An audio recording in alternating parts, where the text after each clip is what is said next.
اس کے جو ہیں وہ مالک کہنا چاہیے. ہاں بالکل, روح رواں. ہاں, سبق سید صاحب جو ہیں وہ موجود ہیں.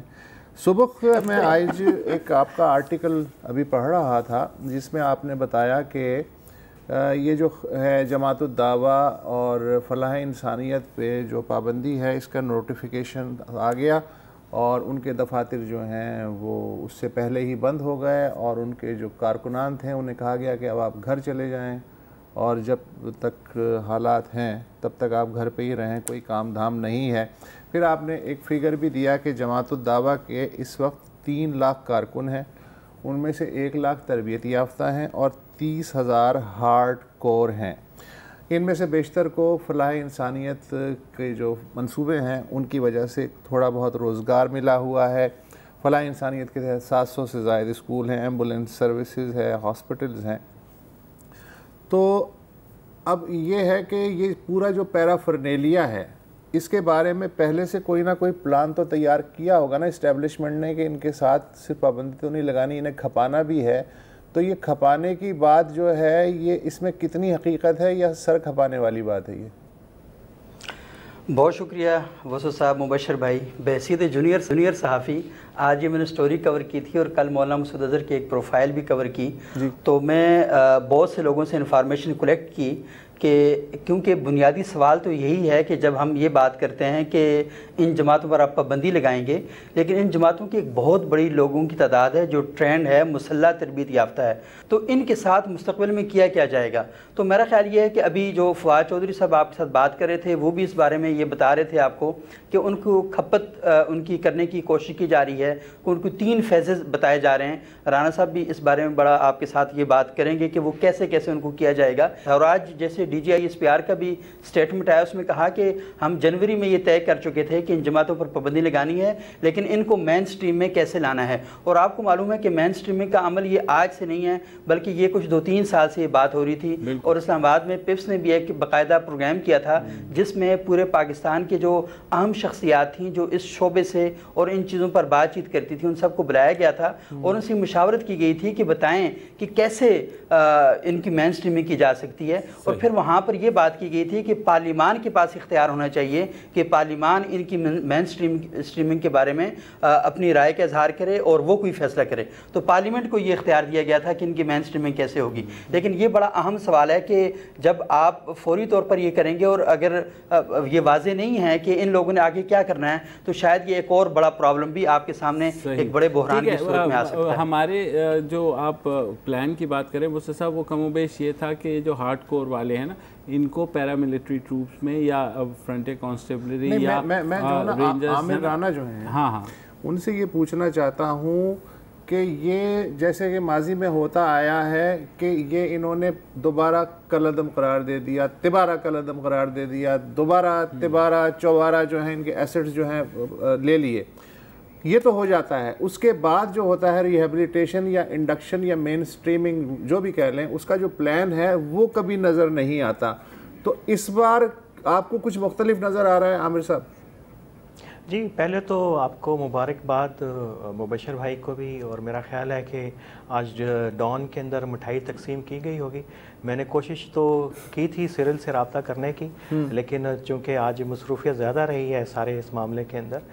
تو میں ضرور ان سے رابطہ کروں گا اور ڈیو ہے مٹھائی. اور اب دیکھیے کہ وہی عمل جو ہے اب 2018 میں جا کے لگتا ہے کہ اپنے منطقی اجام کی طرف پہلا قدم اٹھانے لگا ہے. یعنی آپ کا اشارہ یہ ہے کہ ڈان لیگز جو سو کال ڈان لیگز تھیں جو باہر آئی تھیں, اس میں اس وقت کی سویلین حکومت یہی تو کہہ رہی تھی کہ یہ سب کر لو, تو اس وقت برا لگ رہا تھا, لیکن ہو بہو آج وہی کیا جا رہا ہے, یہ کہہ رہے ہیں آپ؟ جی بالکل میں یہی کہہ رہا ہوں. اور اس سے سیریل لیگ سے پہلے آپ کو پتہ ہے کہ ممبئی کے بعد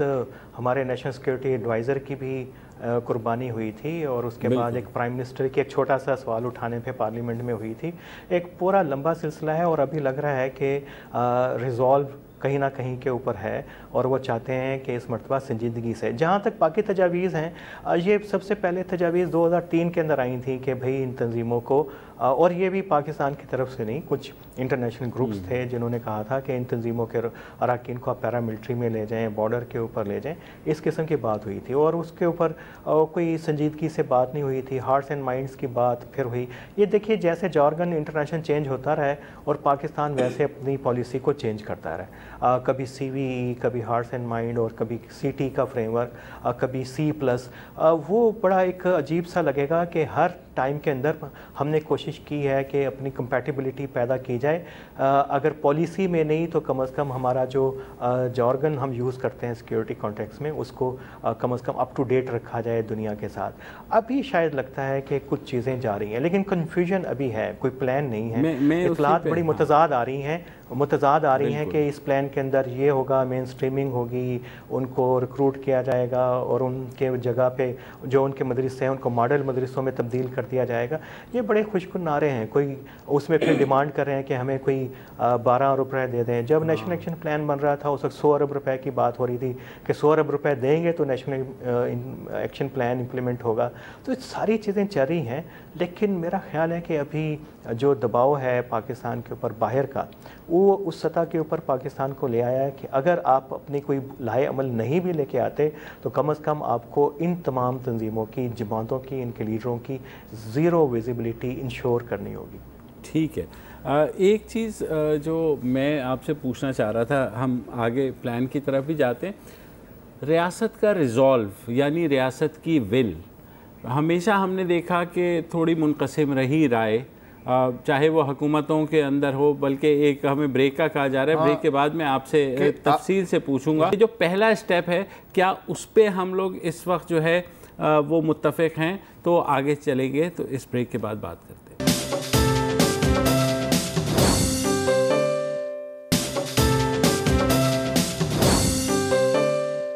ویلکم بیک. ہم بات کر رہے ہیں کالعدم تنظیموں پر کریک ڈاؤن کی, جو آج شروع ہوا ہے اور 2 ہفتے تک جاری رہے گا. ہمارے ساتھ دفاعی تجزیہ کار عامر رانا اور کاؤنٹر دفاعی تجزیہ کار صبوح سید یعنی صحافی موجود ہیں لاہور سے. عامر رانا صاحب, یہ بتائیے کہ ہمیشہ جب کریک ڈاؤن ہوئے پچھلے, تو کہا یہ گیا کہ, اور نظر بھی آیا کہ نیم دلی سے ہوتے ہیں. ایک MPO 16 لگا دیا جاتا ہے, مینٹیننس آف پبلک آرڈر, ان کو ایکسٹینڈ کیا جاتا ہے 90 دن تک, اور اس کے بعد وہ ڈویژنل بینچ کسی بھی ہائی کورٹ سے وہ ضمانت لے کر کے ختم ہو جاتی ہے ان کی جو حراست ہے, اور ساتھ ہی ساتھ وہ کیسز بھی ختم ہو جاتے ہیں, کالعدم تنظیمیں دوبارہ آ جاتی ہیں. جنرل باجوہ نے جو بریفنگ دی پارلیمان کو ان کیمرہ, اس میں کچھ پارلیمنٹیرینز نے یہ کہا کہ انہوں نے کہا کہ یہ جو 40 سال کی پراکسی ہے اس کو ختم کرنے کا وقت آ گیا ہے. تو پہلی انڈیکیشن تو ہمیں ملی کہ ہاں اس وقت اسٹیبلشمنٹ جو کہ ماضی میں اتنی ولنگ نہیں رہی ان تنظیموں کو وائنڈ اپ کرنے کے حوالے سے, ضرورت تھی, اب ضرورت نہیں ہے. تو یہ تو پہلا انڈیکیشن ہو گیا. لیکن اس ریزولو کا کیا یہی طریقہ ہے کہ وہی طریقہ کار اختیار کیا جائے کہ MPO 16 کے تحت ان کو بند کیا جائے؟ دیکھیے, اس میں ایک لاہ عمل کی ہمیں انتظار ہے, جس کا بار بار وعدہ کیا جا رہا ہے کہ وہ آئے گا. وہ اس کے کیا ترجیحات ہوں گی, کیسے ان کو اکاموڈیٹ کیا جائے گا, ڈی ریڈیکلائزیشن ہوگی, ریہیبلیٹیشن ہوگی, اس کی ایک لمبی چوڑی تفصیلات ہیں. لیکن میرا خیال ہے کہ مسئلہ اتنا بھی بڑا گھمبیر نہیں ہے کہ اس کے لیے آپ کو 12 ارب روپے کی ضرورت پڑے کہ آپ ان لوگوں کو ریہیبلیٹیٹ کرنے کے لیے آپ کو اتنا بڑا بجٹ چاہیے. کیونکہ جو جیش محمد ہے, کالعدم جیش محمد, اس کے جو ممبرز ہیں ان کی تعداد اتنی نہیں ہے کہ آپ کو ان کو کھپانے کے لیے یا ان کو پہلے سے ایگزسٹنگ جو سینٹرز ریہیبلیٹیشن کے ہیں ان کو بہت زیادہ ریسورسز کی ضرورت پڑے. بلکہ اس میں دیکھیے کہ ایک بڑا اچھا ماڈل جو ہے وہ ایک مرتبہ ڈسکس بھی ہوا کہ اتنے بڑے ادارے ان تمام جماعتوں کے ہیں، اس میں چیریٹیز ہیں، اس میں سکولز ہیں، اس میں مدارس ہیں، اور بہت سارے جو ان کے جو ادارے ہیں رفاہی ادارے ہیں وہ پروفیٹیبل ادارے ہیں، کیوں نہ ان کے لیے ایک انتظامی بورڈ بنایا جائے عدالت کے زیر نگرانی، جیسا ہم انجمن حمایت اسلام کے لیے بنا تھا اس کا انتظام چلانے کے لیے، یا کچھ جو لیجیٹیمیٹ ہماری چیریٹیز ہیں ان کا ایک فنڈ بنایا جائے، ان کا کمیشن بنایا جائے، ان کو لک آفٹر کریں، اور ان سے جو آمدنی ہوتی ہے اس کے ذریعے ہی اس طرح کے ریہیبلیٹیشن سینٹر چلائے جائیں، اس میں اس کا کیا چیزیں ہوں، اس میں پیغام پاکستان کی طرح کی طرز کی چیزیں ہوں، ماڈریٹ ریلیجیس اسکالرس کو انگیج کیا جائے، پھر جابس کے لیے اپرچونیٹیز کی جائیں۔ آئیڈیاز تو بہت زیادہ ہیں، لیکن میرا خیال ہے کہ اس میں چیلنج کی سطح کو سب سے پہلے معیار کرنے کی ضرورت ہے، اور ایک اہم بات جس کا صبح سے بار بار خدشے کا اظہار کیا جا رہا ہے میڈیا کے اوپر کہ یہ ان گروپوں کی طرف سے اگر کوئی رد عمل آتا ہے تو پھر کیا ہوگا، لیکن سب سے پہلی بات تو یہ دیکھیے کہ جن گروپوں کے متعلق بات ہو رہی ہے یہ دعویٰ کرتے ہیں کہ انہوں نے پاکستان کی رٹ کو کبھی چیلنج نہیں کیا ہے، خواہ وہ جماعت الدعوہ کالعدم جیش محمد ہے، وہ کہتے ہیں جی کہ وہ بنیادی طور کے اوپر ہمارے جو نیریٹو ہے پورا جو کشمیر سے متعلق اس کے اندر اس کو ایکسپلائٹ کرتے ہیں، اس کے اندر پناہ لیتے ہیں، تو اس میں یہ سوال اٹھانا بار بار کہ ان کو تھریٹ پرسیپشن کا، یہ دیکھیے یہ بہت ویگ ہے، چونکہ اس کے اوپر کبھی ان ایشوز کے اوپر کبھی کھلی بحث نہیں ہوئی، تو اس لیے جتنی بھی ڈبیٹ ہو رہی ہے وہ خاصی ایمبیگوس ہے اور اس کی کوئی سمت طے نہیں ہو رہی ہے۔ اس میں سیدھی سی بات ہے کہ جو FATF نے کہا آپ کی تھریٹ پرسیپشن سے متعلق آبزرویشن پیرس میں دی ہے، وہ کہا کہ آپ کیسے کہہ سکتے ہیں ایک گروپ کم خطرناک ہوتا ہے اور دوسرا خطرناک آپ کے لیے ہے، تو اس کو میرا خیال ہے کہ توجہ دینے کی ضرورت ہے، اس مسئلے کو ڈیل کرنے کے لیے نہ تو بہت سارے پیسے چاہیے، نہ ہی کوئی بہت بڑا لاہے عمل چاہیے، بہت چھوٹے چھوٹے انیشیٹو لے کے اس مسئلے کو حل کیا جا سکتا ہے۔ اچھا، ایک جو عامر آپ کی طرف کہ یہ جو سیاسی طور پر ان کو رخ موڑنے کی پولیٹیکل مین سٹریمنگ کی بات وہ ملی مسلم لیگ کے طور پر ہم نے دیکھی اور وہ تجربہ ناکام ہوا، اور جس کے بارے میں فواد چودھری سے بھی ہم نے بات کی اور انہوں نے انڈیا بھی دیا کہ پہلے یہ اس بات کا یقین دلائیں گے کہ یہ ہتھیار ڈالیں گے ریاست کے سامنے،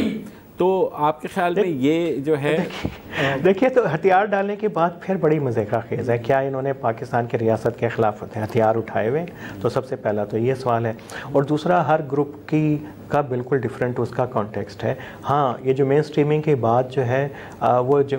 کالعدم سپاہی صحابہ کے حوالے سے ہو تو اس کی کوئی سمجھ میں آتی ہے، اور لگتا ہے کہ ان کو کوئی رستہ دینے کے لیے جو کالعدم تنظیمیں ہیں خواہ وہ ایک مسلک کی ہیں دوسرے مسلک کی ہیں، شاید ان کو تو کوئی رستہ دیا جائے کہ کمپلیٹلی اپنے آپ کو ڈیٹیچ کر لیں سیکٹیرین ایجنڈے کے ساتھ، لیکن جماعت الدعوہ کے اندر ایک خاصی مایوسی پہلے سے ہی ہے، جو ملی مسلم لیگ اور تحریک اللہ اکبر کا جو نتائج سامنے رہے ہیں ان کے اندر تو آلریڈی یہ بات چل رہی تھی کہ اب سیاست کا جو رستہ ہے جو اختیار کیا تھا وہ ناکام ہوا ہے، اور جس رستے پہ چل رہے تھے کہ اب اس کو پورا فوکس ایک فلاحی تنظیم کے طور کے اوپر اس کو مذکور رکھا جائے۔ عامر، یہ جو ہے نا ہم جو بار بار فوکس کر رہے ہیں پچھلے 2-3 دن سے، حکومت بھی اور ہم صحافی بھی، جہادی تنظیمیں، انتہا پسند تنظیمیں جن کا کشمیر سے تعلق رہا ہے، افغانستان سے تعلق رہا ہے، اس پوری فلم میں اس پورے اسکرین پہ مجھے ایک چیز نظر نہیں آ رہی جو کہ لازم و ملزوم ہے کہ ان کے ساتھ ساتھ جو سیکٹیرین تنظیمیں ہیں ان کے بارے وہ بھی اس میں آٹومیٹکلی شامل ہیں، یا ان کا ڈپارٹمنٹ الگ رکھا گیا ہے کہ ان سے پھر کبھی دیکھیں گے اگر ضرورت پڑی تو؟ یہ بڑا دلچسپ سوال ہے، اور میرا خیال ہے ان کو بالکل الگ رکھا گیا ہے۔ جو مین سٹریمنگ کی پولیٹیکل مین سٹریمنگ کی بات ہو رہی ہے وہ انہی جماعتوں کے لیے ہو رہی ہے، اس کا تعلق جیش محمد اور اس قبیل کی جو چھوٹے چھوٹے گروپ ہیں اس کے بلکہ بریک اوے فیکشنز جو ہیں کراچی میں یا کہیں اور، تو ان کے متعلق ہو رہی ہے کہ ان کی جو ہے مین سٹریمنگ ہوگی۔ ممکن ہے کہ جماعت الدعوہ کے لشکر طیبہ کے کچھ لوگوں کو اگر کوئی پلان بنتا ہے کہ ان کو پیراملٹری فورسز میں لے کے جانے کا، ان کے لوگ ہوں گے، لیکن زیادہ لوگ جو ہیں وہ ہارڈ کور جو تنظیمیں جیش محمد جیسی ان کے لوگ اس میں شامل ہوں گے۔ ٹھیک ہے، عامر ہمارے ساتھ ہی رہیے گا، بریک کے بعد ہم واپس آئیں، بک سے بھی کچھ سوالات پوچھنے ہیں بریک کے بعد۔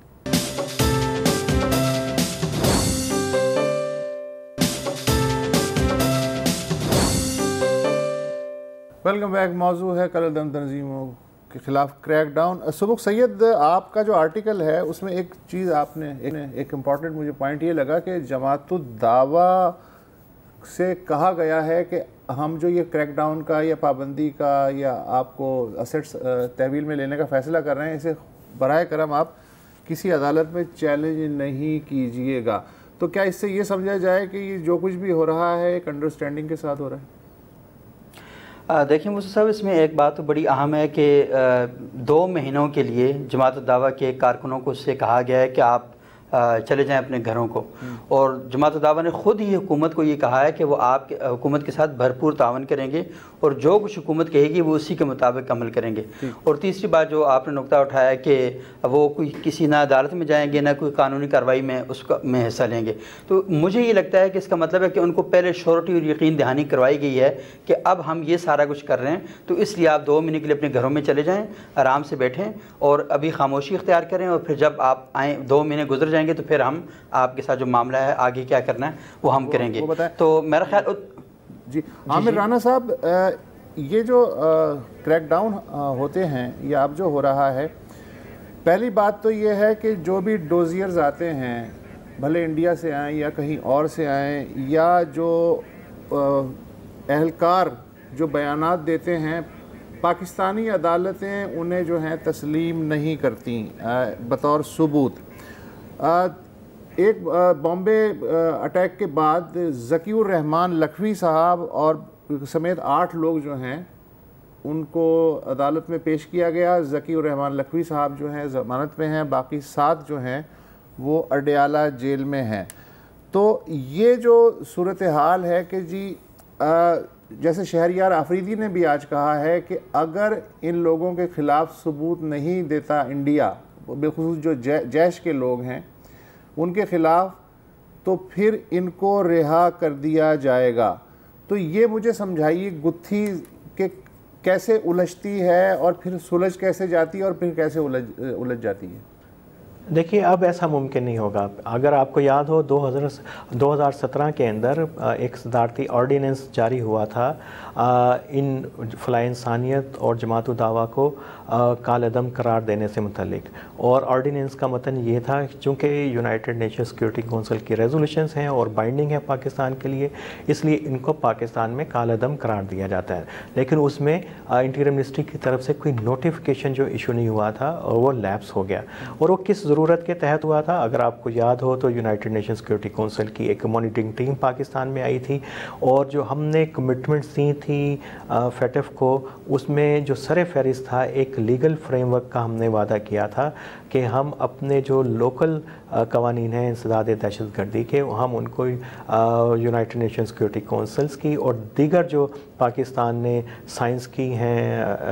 ٹریٹیز کاؤنٹر ٹیررزم سے ریلیٹڈ, ان کے ساتھ کمپیٹیبلٹی پیدا کریں گے. یہ آپ کا پاکستان کی کمٹمنٹ ہے ان کے ساتھ. اور یہ جو ابھی بھی انٹیریم منسٹری کی طرف سے جو ابھی آرڈر ہوا ہے یہ اسی قانونی ضرورت کو پیدا کرنے کے لیے ہوا ہے. اب مسئلہ یہ ہے کہ یہ قانونی ضرورت وقتی طور پہ تو پورا کرے گی, لیکن FATF کا جو بنیادی مطالبہ ہے اور جس کے لیے آپ نے خود سے ایک ان کو ٹائم فریم دیا ہے کہ مئی 2019 تک آپ پاکستان میں وہ تمام لیجسلیٹو پروسیس پورا کر لیں گے کہ آپ کے جو مقامی قوانین عالمی قوانین کے ساتھ ہم آہنگ ہو جائیں گے, وہ ابھی کرنا باقی ہے. اس کا مطلب ہے کہ یہ مسئلہ آپ کو یا تو پارلیمنٹ میں لے کے جانا پڑے گا, یا اگر آپ مئی سے پہلے آپ کو اسی طرح کا ایک آرڈیننس جاری کرنا پڑے گا جیسے صدر ممنون نے کیا تھا. اور ظاہر ہے کہ اس مرتبہ اس آرڈیننس کی وہ وقت نہیں ہوگی جو آپ کو واک اوور جو ہے پچھلی مرتبہ مل گیا تھا. اچھا سبوق اور پھر بعد میں عامر آپ دونوں بتائیے گا کہ اب کیونکہ ہماری ریاست بھی چیمپئن رہی ہے کہ جتنے پلانز بناتی ہے حکومتیں شاید اس طریقے سے اس پہ عمل درآمد نہیں کر پاتی. جیسے ہم نے نیپ میں بھی دیکھا, نیشنل ایکشن پلان میں بڑے بڑے دعوے ہوئے لیکن جو کچھ ہونا تھا اس میں سے شاید 10 سے 20% سے زیادہ کام نہیں ہوا. تو اب سبوق آپ نے کیونکہ بات بھی کی ہے ان کالعدم جماعتوں کے جو رہنما ہیں, وقتی طور پر تو ظاہر ہے وہ کوآپریٹ کریں گے, مگر اگر یہ پلان پہ عمل درآمد نہیں ہوتا کتنا چانسز ہیں کہ اس میں جو ہارڈ کور ہیں وہ بریک اوے فیکشنز بنا لیں جیسے ہم نے ماضی میں بھی دیکھا, اور وہ دوسری سائڈ پر چلے جائیں؟ میرا خیال یہ ہے مبشر بھائی کہ شاید ابھی اس طرح کی صورتحال نہیں ہے. ماضی میں اس طرح تھا کہ آپ کی پالیسی کچھ اور تھی اور آپ وقتی طور پہ کارروائیاں کرتے تھے. ہمیں معلوم ہے یہ جو کریک ڈاؤن ہے یہ ایک دور میں ایسے بھی رہے کہ صرف میڈیا کو دکھانے کے لیے کسی مدرسے پہ چھاپا مارا گیا, وہاں سے 40-50 بچے پکڑے, تھانے میں لے کر کے میڈیا کو خبریں جاری کیں, تصویریں جاری کیں, ان بچوں کو چائے پلائی اور واپس لٹا دیا گیا اور کہا گیا جی ہم نے چھاپا مارا ہے اور یہ سارا کیا ہے. اور ابھی بھی میں دیکھ رہا ہوں اس طرح کی چیزیں شروع ہو گئی ہیں کہ وہ لوگ جو شیڈول 4 میں ہیں ان کو پکڑا جا رہا ہے اور مجھے پتہ ہے ان کو کل پرسوں آپ نے ان کو رہا کر دینا ہے. اور یہاں پر ہی میرا خیال ہے کہ صورتحال ساری اسی قسم کی بن رہی ہے. لیکن اصل ایشو یہ ہے کہ شاید اس دفعہ پالیسی بھی چینج ہے, کیونکہ بہت زیادہ باتیں اس پر ہو چکی ہیں, پاکستان کے اندر سے بہت زیادہ پریشر آ چکا ہے, لوگ اس پر بات چیت کر رہے ہیں. اور آپ کو معلوم ہے کہ مسعود اظہر صاحب کی وجہ سے تو 4 بار پاکستان کی بارڈر پر انڈین آرمی آ چکی ہے. تو میرا خیال یہ ہے کہ یہ بالکل دونوں ملکوں کو جنگوں کی صورتحال پر لے جانے کے لیے پوزیشن بنا رہے ہیں. تو اس دفعہ میرا خیال ہے پاکستان کی ریاست کی پالیسی بھی چینج ہو گئی ہے. پہلے یہ پالیسی نہیں تھی, پہلے یہ پالیسی ایک ڈفرینٹ نوعیت کی تھی, تو اب شاید صورتحال بدل گئی. یہی بات مختصراً اگر عامر رانا آپ کیا کہتے ہیں اس پہ, پھر we have to close the program. ان کی پالیسی سے متعلق آپ پوچھنا چاہ رہے ہیں کہ حکومت کی پالیسی کہ ریاست کس حد تک ہماری اس وقت ایکوپڈ ہے کہ عملدار؟ ہاں بالکل, اس میں دیکھیے کہ اگر ول جو ہے ریزالو جو امپورٹنٹ ہے, میں نے پہلے بھی کہا کہ اگر یہ ریزالو جو ہے نیچے ٹرانسلیٹ ہو تو تھانے کی سطح تک, تو بہت ساری چیزوں کو کنٹرول کرنا, شیڈول 1 سے لے کے 4 تک مینٹین رکھنا پولیس اسٹیشن کے لیے اتنا مسئلہ نہیں ہے اور اس کے یوز ٹو ہیں. صرف ان کو کیا چاہیے, ان کو پتہ ہونا چاہیے کہ ریاست نے فیصلہ کر لیا ہے اور ان کو قانون کے مطابق اور آزادی ہے اور چیزوں کو وہ بڑے آسانی سے پہلے کنٹرول بھی کیا ہے. اگر آپ کو یاد ہو تب بھی آپ یہ کور کرتے تھے چیزیں, 97 سے 99 کا بڑا کرٹیکل امپورٹنٹ پیریڈ ہے جب CIDs نے اور پولیس نے بڑے اچھے افیکٹو آپریشن جنگ میں, لاہور میں اور ہنگو میں اور ان اضلاع کے اندر کیے تھے. اگر یہ چیزیں نیچے جائیں گی تو کوئی اتنا بہت بڑا چیلنج نہیں ہے. ہاں چیلنج کا جب ہم بات کر رہے ہیں اس کا سکیل اس سے بڑا کم ہوگا جو پاکستان نے اینٹی اسٹیٹ ایلیمنٹ کے خلاف جو کارروائیاں کی تھیں ٹرائبل ایریاز میں کراچی میں, اس سے خاصا کم ہوگا اور بڑی آسانی سے اور کم خرچے میں یہ چیزیں مینیج ہو سکتی ہیں. بہت شکریہ آپ دونوں کا, بہت مفید معلومات آپ لوگوں سے ملی. اور وسط صاحب میرا بھی شکریہ, آپ کا بہت شکریہ, آپ نے بھی جو ہے اپنا وہ پارٹ پلے کیا, لیکن کیونکہ ہم نے کلوز کرنا, اب کچھ تو کہنا ہوتا ہے نا. ہاں تو بس ٹھیک ہے. تو جناب میں صرف آخر میں یہی کہوں گا کہ یہ جو ہے جو ان کو ڈسارم کیا جائے گا اور پھر انہیں روزگار دیا جائے گا, تو اس کو بہت سیریسلی لینا چاہیے ریاست کو, اس لیے کہ پھر ہوتا یہ ہے کہ کروں گا کیا, جو محبت میں ہو گیا ناکام, مجھے تو اور کوئی کام بھی نہیں آتا, تو ان کا کیا ہوگا. بالکل, اجازت دیجیے, خدا حافظ. السلام علیکم. اگر آپ کو ہمارے شو پسند آیا ہے تو پلیز ہمارے یوٹیوب چینل کو سبسکرائب کریں, اور اگر مناسب سمجھے تو اس ویڈیو کو لائک بھی کر لیں, تو کوئی حرج نہیں ہے, اور شیئر بھی کر لیں اور کمنٹ بھی کر دیں جی, ورنہ وہ سب ایسے ہی لکھتے رہیں. اور یہ جو دونوں کہہ رہے ہیں یہ کر لیں جی پلیز, نہیں تو ہمیں بھی گھر جانا ہے, میں آپ کے کمپیوٹر میں نہیں رہنا 24 گھنٹے. صحیح بات.